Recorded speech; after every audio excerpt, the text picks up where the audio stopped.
अस्सलाम वालेकुम दोस्तों, कैसे हैं आप सब। मैं ज़मीना फयाज़ एक बार फिर आपके साथ। तो मैं शुरू कर रही हूँ हम कहाँ के सच्चे थे पार्ट 6। उस रात फंक्शन से वापसी पर मैं बुरी तरह उलझा हुआ था। वो मिनिस्टर महरीन से एक बार कॉलेज में मिले थे। किस हैसियत में? क्या सिर्फ एक बार मिलने पर वैसी बेतकल्लुफ़ी हो सकती है जैसी वो जाहिर कर रहे थे? महरीन के फ़ैन क्यों थे? वो उसके किन सफ़ात का बार बार तस्करा कर रहे थे? मैंने घर आकर महरीन से कुछ नहीं पूछा था, मुझे इसकी ज़रूरत नहीं थी। कपड़े चेंज करने के बाद मैं बेड पर आकर लेट गया था। वो ड्रेसिंग टेबल के सामने ज्वेलरी उतारने बैठी थी, मगर ज्वेलरी उतारने के बाद भी वो वहीं बैठी रही। वो मुसलसल आईने पर नज़रें जमाए बैठी रही। मैं कुछ देर तक उसके उठने का इंतज़ार करता रहा, मगर जब काफ़ी देर तक वो उसी हालत में बैठी रही, बेहिस वो हरकत वहाँ बैठी रही, तो मैंने उसका नाम पुकारा, मगर वो मेरी तरफ मुतवज्जा नहीं हुई। मैंने दोबारा उसका नाम लिया, मगर उसने तब भी मेरी तरफ नहीं देखा। मैं उठकर बेड पर बैठ गया। बहुत अचानक उसके जिस्म में हरकत हुई थी। उसने आईने पर अपना हाथ रख दिया, फिर अपना हाथ इस तरह अक्स पर फेरना शुरू कर दिया जिससे वो उसे महसूस करना चाह रही हो। फिर उसने अपना दूसरा हाथ भी आईने पर रख दिया। वो कुछ बड़बड़ा रही थी। महरीन, महरीन, मैंने एक बार फिर उसे बुलाया था, मगर वो मेरी तरफ मुतवज्जा नहीं हुई। पहली दफ़ा मेरी मौजूदगी में वो खुद से बातें करना शुरू हो गई थी, वरना इससे पहले वो सिर्फ अकेले में ऐसा करती थी। मैं बेड से उठकर उसके पास चला गया। उसके चेहरे की कैफियत नॉर्मल नहीं थी। चंद घंटे पहले की महरीन नहीं थी वो। मैंने उसके बाजू को पकड़कर उसे जोर से झंझोड़ा था। एकदम वो जैसे किसी जादू के असर से बाहर आ गई थी। मैं उलझी हुई नज़रों से उसे देखता रहा। क्या कर रही थी तुम? मैंने उससे पूछा। उसने पलटकर एक नज़र आईने में अपने अक्स को देखा, फिर उलझी हुई नज़रों से मुझे देखा, जैसे वो खुद भी नहीं जानती थी कि वो क्या कर रही थी। वो एक लफ्ज़ कहकर सोच में पड़ गई। जाओ कपड़े बदलो। मैं बेदिली से उसे कहकर वापस अपने बेड पर आ गया था। वो कुछ देर वहाँ खड़े रहने के बाद ड्रेसिंग रूम में चली गई। मुझे उसे किसी साइकेट्रिस्ट को दिखाना चाहिए। मैंने पहली बार उसकी इस हालत के बारे में सोचना शुरू किया था, मगर इससे पहले कि मैं उसे किसी साइकेट्रिस्ट को दिखा पाता, एक और अजीब वाक़या हुआ था। उस फंक्शन के चंद दिन बाद लाहौर से मेरे एक दोस्त का छोटा भाई अपने कारोबारी मामले के सिलसिले में मुझसे मिलने आया था। ऑफिस में इस मामले पर बातचीत करने के बाद मैंने उसे लंच पर इनवाइट किया था। उस दिन खासा माँ छुट्टी पर था और मुलाजिम कुछ सामान लेने गया हुआ था। मैंने महरीन को चाय तैयार करके लाने के लिए कहा। आधे घंटे बाद वो जब चाय की ट्रॉली के हमरा ड्राइंग रूम में दाखिल हुई तो अदनान उसे देखकर एकदम खड़ा हो गया। महरीन, आप? उसके मुंह से बेइख्तियार निकला था। महरीन ने एक नज़र उस पर डाली। सॉरी, मैं आपको नहीं जानती, उसने ट्रॉली पास लाकर खड़ी करते हुए कहा। मैं अदनान नासिर हूँ, आपका क्लास फेलो। वो उसे देखे बगैर चाय बनाते हुए बोली थी। मुझे याद नहीं है। अदनान उसकी बात पर कुछ खजल हो गया। ड्राइंग रूम में बिल्कुल खामोशी थी। अदनान शर्मिंदा सा होकर बैठ गया था और वो कुछ उजलत में चाय बना रही थी, यूँ जैसे वो जल्द से जल्द वहाँ से भाग जाना चाहती हो। मैं खामोशी से सूरत हाल को समझने की कोशिश कर रहा था। वो चाय सर्व करके बाहर चली गई। आप महरीन के क्लास फेलो हैं? मैंने अदनान से पूछा था। हाँ, मैं इनका क्लास फेलो हूँ, वो कुछ खिसियानी मुस्कुराहट के साथ बोला था। फिर उसने आपको पहचाना क्यों नहीं? पता नहीं, शायद मेरी शक्ल पहले से बदल गई हो। इसलिए आपसे क्या रिश्ता है महरीन का? मेरी बीवी है। उसके चेहरे पर एक रंग सा लहराया। कुछ देर की खामोशी के बाद उसने कहा, बहुत लकी हो आप। क्यों? महरीन आपकी बीवी है इसलिए। ये हमारी यूनिवर्सिटी की सुपरस्टार थी। आधी यूनिवर्सिटी इनकी फ़ैन थी। बहुत टैलेंटेड थी, बहुत ज़बरदस्त पर्सनालिटी थी इनकी। मैं भी इनकी एडमायर्स में से हूँ और हमारे डिपार्टमेंट का कोई बंदा आपको ऐसा नहीं मिलेगा जो महरीन से मिला हो और इनसे इम्प्रेस ना हुआ हो। मैं हैरत से उसके चेहरे को देखता रहा। वो क्या कह रहा था? मगर महरीन ने तो कभी किसी एक्टिविटी में हिस्सा नहीं लिया। वो तो बहुत शाय और रिजर्व होती थी यूनिवर्सिटी में। उस पर वो हैरान हुआ था। नहीं, वो तो यूनिवर्सिटी की सबसे पुरएतमाद लड़की थी और ऐसी कोई एक्टिविटी नहीं थी जिसमें उसका कोई कारनामा ना किया हो। उसे कोई बहुत बड़ी गलतफहमी थी। मैंने उसे कहा, नहीं महरीन ये काम नहीं करती थी। हाँ, मेरी एक और कजिन थी मिशेल, वो बहुत आउटस्टैंडिंग थी इन चीज़ों में। हाँ, महरीन की एक कजिन मिशेल थी जिसकी डेथ हो गई थी और हम लोग ताज़ियत के लिए गए भी थे उनके घर, मगर मुझे याद नहीं कि उन्होंने किसी किस्म की सरगर्मी में कभी भी हिस्सा लिया हो। वैसे हो सकता है कभी हिस्सा लिया भी हो, पर मुझे याद नहीं है। आप क्या कह रहे हैं? मिशेल यूनिवर्सिटी की मैगजीन की एडिटर थी। वो उलझी हुई नज़रों से मुझे देखने लगा। महरीन एडिटर थी, मिशेल तो नहीं थी। आप पूछ सकते हैं महरीन से, बल्कि मेरे पास तो मैगजीन की चंद कॉपीज़ भी है। मुझे याद है वहाँ भी एडिटर का नाम महरीन ही लिखा है। मेरी आंखों के सामने अंधेरा छाने लगा था। कहीं कोई कुछ चीज़ गलत ज़रूर थी, मगर क्या? और लिटरेरी सोसाइटी की प्रेसिडेंट? हाँ, वो भी महरीन ही थी, बल्कि डेबेटिंग सोसाइटी की भी, और चंद और भी ऐसी सोसाइटी और क्लब थे जिन्हें महरीन ही प्रिसाइड करती थी। बहुत होल्ड था उनका हर चीज़ पर। मेरे सर पर किसी ने बहुत बड़ा पहाड़ गिरा दिया था। मैं कुछ बोल नहीं पाया। वो खामोशी से चाय पीता रहा और मैं उसका चेहरा देखता रहा। उसे यकीनन कोई गलतफहमी हुई है, मैंने खुद को तसल्ली दी थी। और उसके जाने के बाद मैं वापस खाने की टेबल पर आकर बैठ गया। महरीन वहाँ से बर्तन उठा रही थी। मैं उसका चेहरा देखने लगा। मैंने अदनान की बातों की तस्दीक करवाना चाहिए थी उससे, मगर उसका एक ही जवाब था, मुझे याद नहीं है। मुझे पता नहीं इतनी पुरानी बात कैसे याद रह सकती है। उसे 2.5-3 साल पहले की बातें याद नहीं थी। उसे क्या याद था? आज मैं बहुत उदास हूँ। आज असूद तालीम के सिलसिले में बाहर चला गया है। वो मेरा सबसे अच्छा दोस्त था। मेरी समझ में नहीं आ रहा कि अब मैं क्या करूँगी। सिर्फ वही था जो मेरी बात गौर से सुनता था, जो मुझे ठीक मशवरे दिया करता था, जो मुझसे हमदर्दी करता था, मगर मुझ पर तरस नहीं दिखाता था। और तो कोई ऐसा नहीं है जो मुझे उसकी तरह समझता हो।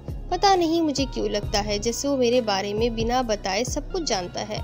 मैं क्या सोचती हूँ, मैं क्या चाहती हूँ, मेरे दिल में क्या है, मैं क्यों खुश हूँ, मैं क्यों उदास हूँ। मुझे लगता है जैसे उसे सब पता होता है। और अब से नहीं, शुरू से ही मुझे उसके बारे में यूं ही लगता था। मुझे याद है बचपन में मैं उससे बहुत डरती थी, अपनी सारी कजिन्स की तरह, क्योंकि उसके जिस्म पर भी बहुत महंगे कपड़े होते थे। वो बहुत खूबसूरत था मेरे सब कजिन्स की तरह, और मैं तो बहुत बुरी हूँ। अम्मी हमेशा बचे हुए कपड़ों के टुकड़े जोड़कर अपनी तरफ से बहुत डिज़ाइनिंग करके मेरी फ़्रॉक बनाती थी, मगर वो फ़्रॉक मेरे कज़िन्स के कपड़ों के सामने बिल्कुल भी अच्छा नहीं लगता था। मुझे यूँ लगता था जैसे उस फ़्रॉक के हर कोने में लिखा है कि मैं बचा हुआ कपड़ा हूँ। अम्मी के पास इतने पैसे भी नहीं होते थे कि वो मेरे लिए कोई अच्छा जूता ही खरीद ले, वैसा जलती बुझती लाइटों वाला जूता जैसे असूद और मेरी कजिन्स पहनते थे। वो तो बस मेरे लिए 5 रुपए वाली चप्पल ही खरीद सकती थी, पर अम्मी के पास तो अपने लिए भी जूता खरीदने के लिए पैसे नहीं थे। तो मैं जिद भी नहीं करती थी। जब भी नानी के घर जाना होता, अम्मी मेरे बालों को अच्छी तरह कपड़े धोने वाले साबुन से धोती और फिर छोटी सी चुटिया बना देती। जब हम नानी के घर आते तो अपनी कजिन्स के खुले हुए चमकदार खुशबू से महकते हुए बालों को देखकर मैं सोचती कि अम्मी मेरे बालों को शैम्पू से क्यों नहीं धोती, इसलिए तो ये इतने बुरे लगते हैं। मुझे कभी भी नानी के घर जाना अच्छा नहीं लगता था, क्योंकि वहाँ जो लोग रहते थे वो हम सबसे बहुत बरतर थे, माली लिहाज से भी और शक्ल सूरत के एतबार से भी। फिर किसी को हमारी ज़्यादा परवाह भी नहीं होती थी। अम्मी से तो फिर भी कोई बात कर लेता, मगर मुझको तो सब नज़रअंदाज करते। तब मुझे समझ नहीं आती थी कि ऐसा क्यों है। बस मैं ये सुनती रहती थी कि अम्मी, नानी या मामू मुमानी के सामने मेरे बाप की शिकायतें करती रहती थी, और फिर कई बार वो रोना शुरू हो जाती थी। तब मुझे डर लगता था कि कहीं वो सब मिलकर मुझे ना मारें, क्योंकि मेरे अब्बू अम्मी को तंग करते हैं। मेरा दिल चाहता था मैं अम्मी से कहूँ वो अब्बू की बात ना किया करे, वो इस तरह ना रोए, क्योंकि मुझे डर लगता है, मुझे शर्म आती है। सब बच्चे क्या सोचते होंगे कि मेरे अब्बू कैसे है, मगर मुझे ये सब कहना नहीं आता था, मैं बस सोचती थी। मैं जब भी वहाँ जाती अम्मी से चिपक कर बैठी रहती। नानी मुझे बिस्किट या मिठाई का टुकड़ा दे देती, जो वापसी तक मेरे हाथ में दबा ही रहता था। मुझे समझ नहीं आता था कि मैं इसे कैसे खाऊं। या शायद मैं कमरे में रखी हुई चीज़ों को देखने में ही इतनी मगन होती थी कि मेरा ध्यान खाने पर ही जाता ही नहीं था। फिर एक बार जब हम नानी के घर गए थे तो वहाँ एक औरत बैठी थी, बिल्कुल अम्मी जैसी थी, पर उसके कपड़े बहुत खूबसूरत थे और उसने बहुत सा जेवर भी पहना हुआ था। अम्मी ने बताया कि वो उफ़ी खाला है, वो मुल्क से बाहर रहती है, अब पाकिस्तान आ गई थी। उफ़ी खाला ने अम्मी से गले मिलने के बाद मुझे गोद में उठा लिया था और बहुत बार मेरा मुँह चूमा था। मुझे बहुत डर लग रहा था। पहली बार किसी ने मेरा मुँह चूमा था और मुझे गोद में भी उठाया था। हालांकि मुझ पर किसी को कभी प्यार नहीं आता था। वो मुझे इसी तरह गोद में लिए बैठी रही। फिर एक बहुत प्यारा सा बच्चा कमरे में आया था। उफ़ी खाला ने उससे मेरा तारुफ करवाया था। ये असूद है, मेरा बेटा, क्लास 2 में पढ़ता है, और असूद ये महरीन है, तुम्हारी हबीबा खाला की बेटी। असूद ने मुस्कुराते हुए मेरी तरफ हाथ बढ़ा दिया। मेरी समझ में नहीं आया कि मैं क्या करूं, मगर उफ़ी खाला ने मेरा हाथ पकड़कर आगे कर दिया। उसने मुझसे हाथ मिलाया। मैं घबरा गई थी। उसका हाथ इतना सफ़ेद और नरम था और मेरा सानूला और पतला सा। उफ़ी खाला ने मुझे नीचे उतारते हुए कहा, असूद इसे साथ ले जाओ और जाकर खेलो। असूद ने बिला तामुल के मेरा हाथ पकड़ लिया और मुझे बाहर लॉन में ले गया। मैं किसी मामूल की तरह उसके साथ बाहर आ गई। बड़े मामू की बेटी आलिया ने मुझे देखकर कहा था, अब तुम महरीन को खेलने के लिए ले आए हो, मगर टीम तो पूरी है। मैं उसकी बात पर बेहद शर्मिंदा हुई थी। कोई बात नहीं, हम कुछ और खेल लेते हैं, असूद ने बड़े इत्मीनान से कहा था। नहीं, हम तो यही खेलेंगे, इतना मज़ा आ रहा है, और महरीन तो पहले भी कभी नहीं खेलती, आलिया ने कहा था। मैंने असूद के हाथ से अपना हाथ छुड़ा लिया। मुझे खेलना नहीं आता, मुझे नहीं खेलना। तुम खेलोगी तो खेलना आ जाएगा, ऐसे कैसे आएगा, उसने मुझे कहा था। मगर मैं भागती हुई अंदर अम्मी के पास चली गई थी। यह असूद से मेरी पहली मुलाकात थी। अम्मी के साथ घर जाने के बाद भी मुझे वो बहुत देर तक याद आता रहा। उफ़ी खाला ने मुझे ढेरों खिलौने और कुछ चॉकलेट्स और स्वीट्स भी दी थी। घर जाकर मैं सारा दिन उन खिलौनों से खेलती रही। मेरे पास चाबी से चलने वाला कोई खिलौना नहीं था, और जो खिलौने थे वो भी बहुत सस्ते थे। बहुत दिनों तक मैं घर में हर आने जाने वाले के सामने वो खिलौने लिए फिरती। उफ़ी खाला मुझे बहुत अच्छी लगने लगी थी। फिर उन्हीं दिनों अब्बू की डेथ हो गई थी। तब मैं शायद 7 साल की थी, जब एक दिन दोपहर के वक्त कुछ लोग अब्बू को एक चारपाई पर डालकर ला रहे थे। उनके सारे कपड़े कीचड़ से लथपथ थे और उनके बाल भी कीचड़ से हटे हुए थे। वो नशा करके किसी नाली में गिर गए थे और फिर ज़्यादा मदहोश होने की वजह से वहीं मर गए थे। घर में एकदम कोहराम मच गया था। मेरी दादी, फुप्पू, चचा और अम्मी सब दहाड़े मार मार कर रो रही थी, मगर मेरी समझ में नहीं आ रहा था कि क्या हुआ है, मरना क्या होता है, मरने और सोने में क्या फ़र्क होता है। अब्बू से बहुत अजनबियत थी। वो आम तौर पर नशे में होते थे।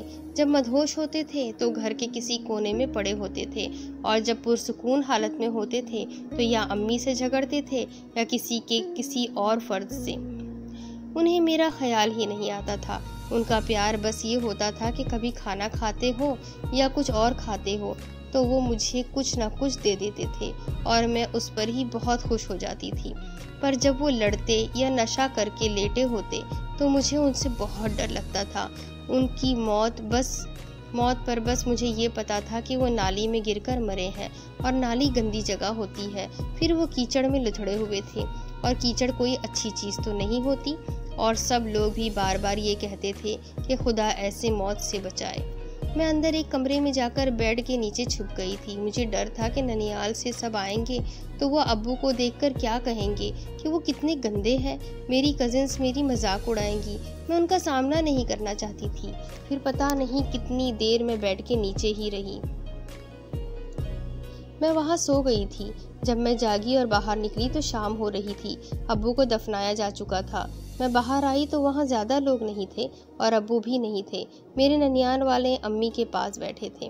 मैं खुश थी कि अब्बू वहाँ नहीं है और उन्होंने अब्बू को उस हालत में नहीं देखा, मगर पता नहीं उन्हें फिर भी उनके नाली में गिरने का कैसे पता चल गया था। 1 माह बाद अम्मी मुझे लेकर ननियाल आ गई थी, हमेशा के लिए। मैं पहले से भी ज़्यादा डरने लगी थी अब सबसे।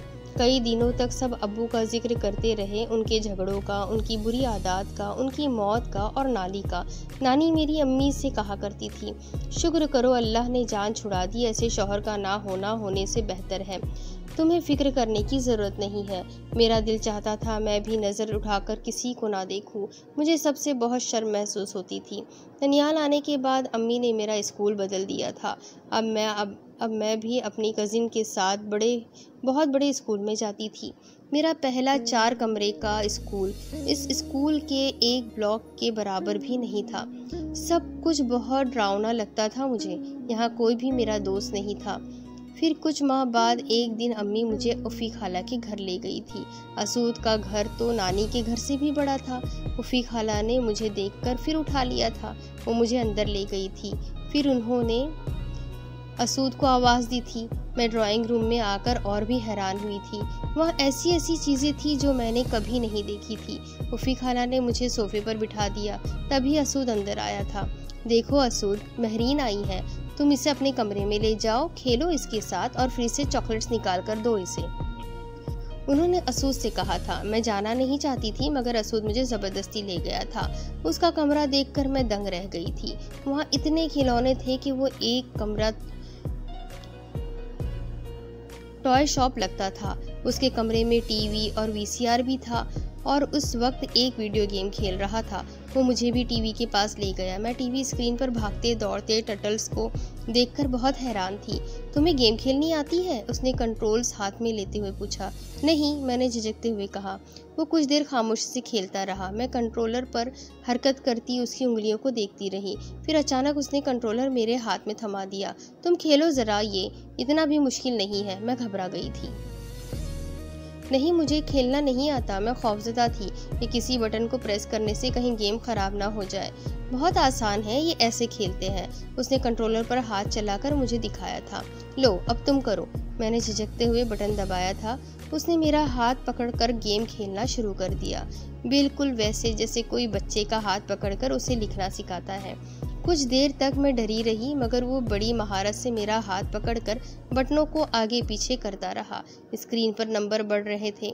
मैं मुस्कुराने लगी थी। शायद बहुत अरसे के बाद मैं तब मुस्कुराई थी। वो गेम खेलते हुए चीखें मारता, उसको स्कोर करने पर मुंह से आवाज़ें निकालता, नारे लगाता, चांस लूज करने पर खुद को डांटता। मुझे गेम सिखा रहा था। एक गेम खेलने के बाद उसने मुझे कंट्रोलर दे दिया था। अब तुम खुद खेलो, उसने मुझे कहा था। मैंने इनकार किए बगैर कंट्रोलर थाम लिया। उसने गेम स्टार्ट कर दी। फिर मुझे हिदायत देने लगा। मैं उसकी हिदायत के मुताबिक लरसते हाथों से बटन दबाती रही। वो मेरे और अपने लिए क्या ट्रे में कुछ खाने पीने की चीज़ें लेकर आ गया। पहली दफ़ा मुझे किसी के घर कुछ खाते हुए झिझक महसूस नहीं हो रही थी। मैं उससे बातें करती रही, बेकार बेमानी बातें, मगर वो उसी तरह सुनता रहा जैसे वो बहुत कमाल की गुफ्तगू है। फिर वो मुझे अपने खिलौने दिखाता रहा। उस रात वहाँ से वापसी पर मैं बहुत खुश थी। मैंने अम्मी से कहा था, अम्मी फिर कब जाएंगे? और फिर मैंने उनके घर जाने का इंतज़ार करना शुरू कर दिया। हम दोनों खेलते थे, बातें करते थे। वो मेरे कहे बगैर कोई भी खिलौना उठाकर मुझे दे देता। कहता, अच्छा तुम ये खेलने के लिए ले जाओ, जब मैं आऊँगा तो वापस ले जाऊँगा। मगर वो जब भी आता तो कभी भी अपना खिलौना वापस लेकर नहीं जाता, बल्कि कहता कि मैंने और ले लिया है, अब वो तुम ले लो। रफ्ता रफ्ता मेरी अलमारी खिलौनों से भर गई थी। वो जब भी ननिहाल आता तो सबसे ज़्यादा मेरे साथ खेलता, और अगर कभी कोई मुझे अपने साथ खिलाने से इनकार करता तो वो खुद भी खेलने से इनकार कर देता। मैं उसे अपनी कॉपियों पर टीचर्स के दिए हुए स्टार्स दिखाती तो वो खुद भी अपनी जेब में रखे हुए पेन से उन पर स्टार्स बनाता या टीचर्स के रिमार्क्स के नीचे वही रिमार्क्स लिख देता। मैं हमेशा अपनी चीज़ें उसे दिखाने के लिए उसका इंतज़ार करती रहती। अपने बैग में कुछ ना कुछ स्वीट्स जमा करती रहती कि जब वो आएगा तो मिलकर खाएंगे। फिर हम दोनों मिलकर स्वीट्स और दूसरी चीज़ें खाते। मुझे बहुत फ़ख्र महसूस होता था कि मैंने भी उसे कुछ खिलाया है। वक्त गुजरने के साथ साथ हम दोनों की दोस्ती बहुत मजबूत होती गई थी। वो बहुत साफ गो, बहुत सच्चा था। उसे झूठ और मुनाफिकत से नफ़रत थी। मुझे बाकी चीज़ों के साथ ये बात भी पसंद थी। मैं अपने जज्बात और एहसासात के बारे में उससे कभी बात नहीं करती। मैं कभी उसे अपने कॉम्प्लेक्सेस के बारे में नहीं बताती थी क्योंकि मैं शर्मिंदा होना नहीं चाहती थी। मुझे लगता था वो मुझे बहुत बहादुर, बहुत मजबूत देखना चाहता है। मैं यही जाहिर करना चाहती थी कि मैं ऐसी ही हूँ। अब हमारी मुलाकातें पहले की तरह ज़्यादा तो नहीं होती थी, मगर फिर भी हफ्ते में एक बार तो हम मिल ही लेते थे। कभी वो यहाँ आता था, कभी मैं उनके घर चली जाती थी और कभी वो फ़ोन कर लिया करता था।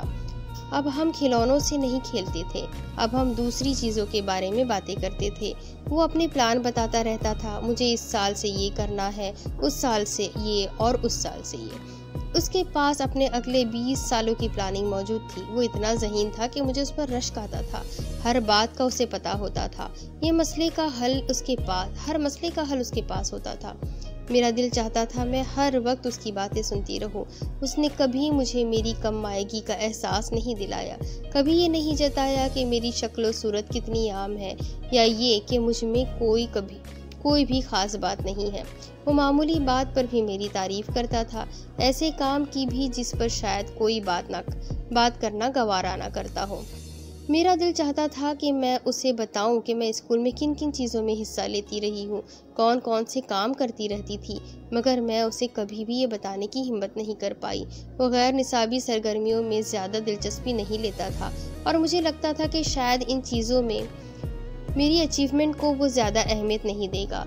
सो मैंने कभी उसे बताया भी नहीं कि मैं शायरी करती हूँ या तकरीरें करती हूँ या कंपेयरिंग करती हूँ। मुझे लगता था वो हंस पड़ेगा, कभी यकीन नहीं करेगा कि मैं बोलने वाला कोई काम भी कर सकती हूँ, क्योंकि वो कहता था तुम बहुत कम बोलती हो, हालांकि ज़्यादा बोलना चाहिए, कम से कम इतना तो बोलना चाहिए कि मुकाबिल आपको जाहिल ना समझे। मगर फिर भी हम दोनों में बहुत अच्छी दोस्ती थी। मेरे अलावा ख़ानदान में किसी के साथ उसकी इतनी नहीं बनती थी। वो झगड़ालू नहीं था, मगर बड़ा होकर काफ़ी रेज़रो हो गया था। मुझे बहुत अच्छा लगता था कि कोई तो है जो ख़ानदान में सिर्फ मुझे अहमियत देता है, किसी और को नहीं, जितनी कि मिशेल को भी नहीं। वो हर साल मेरी बर्थडे पर मुझे कार्ड्स और तोहफा ज़रूर भेजता था, और ये वाहिद कार्ड और गिफ्ट होता था जो मुझे मिलता था। मैंने कभी भी उन तोहफे में मिले हुए परफ्यूम्स या दूसरी चीज़ों को इस्तेमाल नहीं किया। मुझे डर लगता था कि कहीं वो ख़त्म ना हो जाए, और मैं उन्हें हमेशा पास रखना चाहती थी। और अब वो बाहर चला गया था।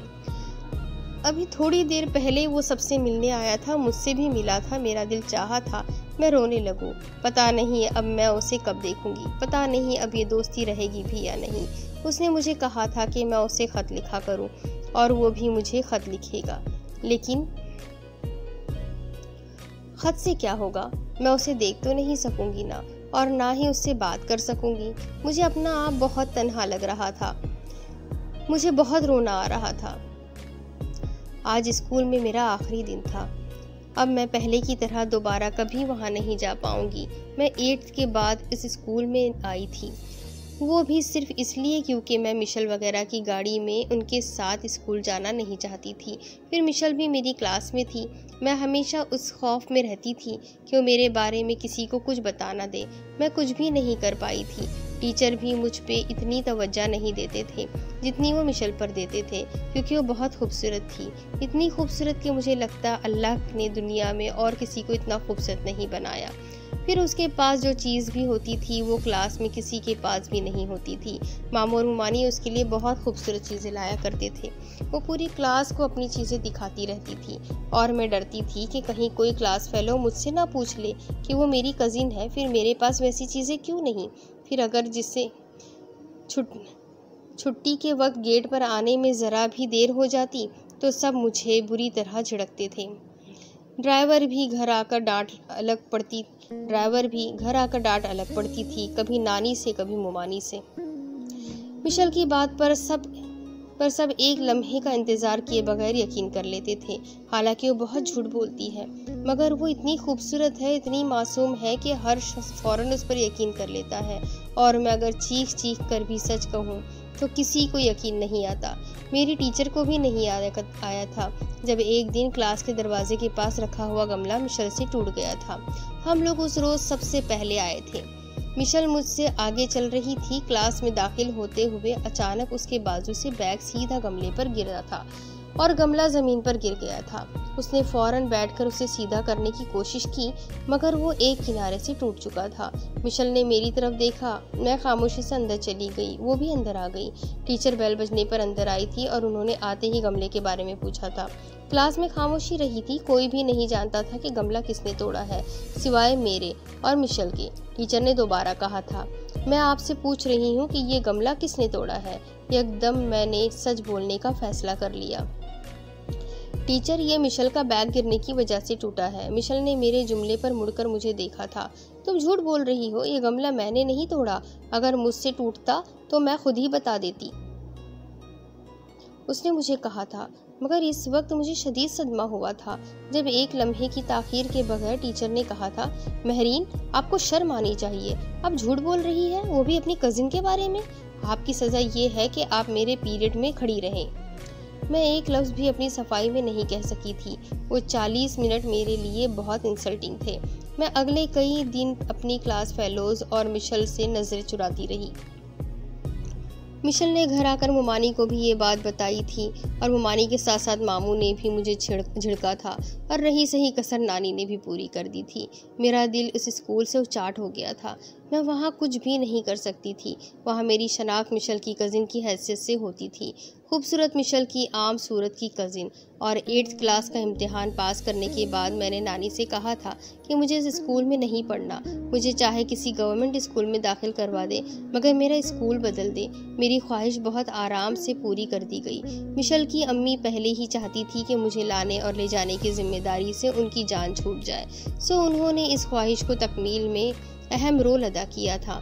अम्मी ने पता चलने पर मुझे डांटा था, मगर मुझे उनकी परवाह नहीं थी। वो मेरा मसला नहीं समझ सकती थी। मुझे लाने ले जाने के लिए एक वैन लगा दी गई थी और एक गवर्नमेंट स्कूल में मेरा दाखिला करवा दिया गया था। लेकिन मैं बेहद खुश थी। यूँ लगता था जैसे मैं एक कैद खाने से छूट कर आई थी। यहाँ मेरी जैसी लड़कियाँ थीं, उनके घरों में भी वैसे ही मसाइल थे जैसे मेरे घर में थे। यहाँ मुझे खूबसूरत लड़कियों से डर नहीं लगता था। यहाँ कोई मिशेल नहीं थी। मैं स्टडीज़ में अच्छी थी और बहुत जल्द अपनी अहमियत मनवा ली थी। फिर आहिस्ता आहिस्ता मैंने गैर निसाबी सरगर्मियों में हिस्सा लेना शुरू कर दिया। अपना पहला ही तकरीरी मुकाबला मैंने जीत लिया था। फिर मैंने हर चीज़ में हिस्सा लेना शुरू कर दिया था, और जिस चीज़ में मैं हिस्सा लेती थी उसमें बाकी लड़कियां हिस्सा लेने से घबराती थी। अगर वो मुकाबला करती भी तो दूसरी या तीसरी पोजीशन के लिए। मैं स्कूल में लाइमलाइट रहती थी। वो अहमियत मिली थी यहाँ मुझे, जो पहले कभी नहीं मिली थी। लड़कियां मुझसे दोस्ती करने के लिए बेताब रहती थी। बाज़ क्लासेस की लड़कियां मुझे इश्किया ख़त लिखा करती थी, बाज़ मुझे तोहफे भेजा करती थी। टीचर्स के लिए मेरी बात हुर्फ़ आखिर होती थी। आधा स्कूल मुझसे खायफ था और बाकी आधा मेरा फ़ैन। यही वजह थी कि आज हेड मिस्ट्रेस ने अलविदाई तकरीब में ख़ास तौर पर मेरे लिए नई ख्वाहिशात का इजहार किया था। बेतहाशा लड़कियां मुझसे मिलते हुए रो रही थी और मैं इनमें छोटी क्लासेस की लड़कियों की तादाद बहुत ज़्यादा थी। अब इसके आगे की स्टोरी मैं आपको अगली किस्त में सुनाती हूँ कि आगे आखिर इसकी माजी की कहानी क्या है। क्या मिशेल सच कह रही थी या महरीन सच कह रही है? आखिर हकीकत क्या है इन बहनों की? तो ये सब जानने के लिए मेरे साथ बने रहें। अगली किस्त में फिर मिलेंगे। तब तक के लिए अल्लाह हाफ़िज़।